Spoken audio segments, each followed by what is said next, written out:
Okay, so this is regular paper piecing for this segment, so just like normal, okay? And then it tells you to go and do that basting stitch for line 12, which is this line right here. Okay. We're gonna treat that very similar to the vein in the Fire Island Hosta. So we're gonna, basically, we're going to trim back everything to that basting stitch. So I'm just loosening those threads here so that I can turn it back. Then I'm going to turn it over. Oh, I'm sorry. And I'm going to turn all of this back like that. And I'm going to grab my cutter, which is, of course, way over here.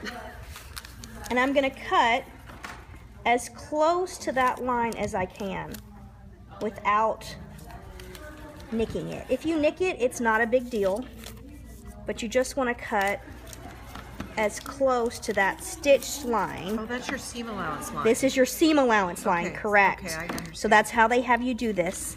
What pattern is this? This is the basket for Paradise in Bloom. Okay. I won't be making that. So as you can see, that basting line is a 1/4 inch beyond where we're going to sew this next piece, which is line 13. Okay, so it's a little bit weird. Okay. Going to turn it over.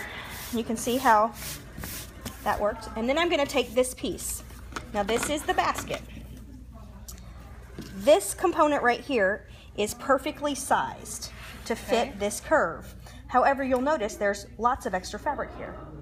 And that means that you can put this on and then trim it to the final paper size. Oh, cool. So you don't have to worry if you have like a little anomaly and you can't get it flat. You'll take care of that in the final trimming. So is this oversized compared to this? This is oversized compared to that.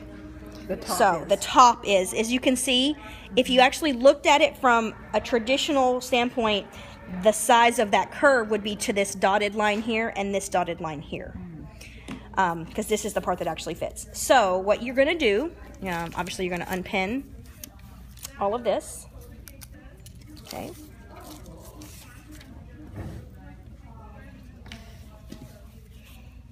I actually folded mine in half and found the center. And I just finger pressed it with my fingernail. And then I lined it up right there, like that. And then I would just do it like regular curves. So pin it here, pin the two ends, sew between them. So I'm going to have you go sew between them. And then you're going to press everything out and we will trim everything back to the final size of the basket top. Okay. Okay?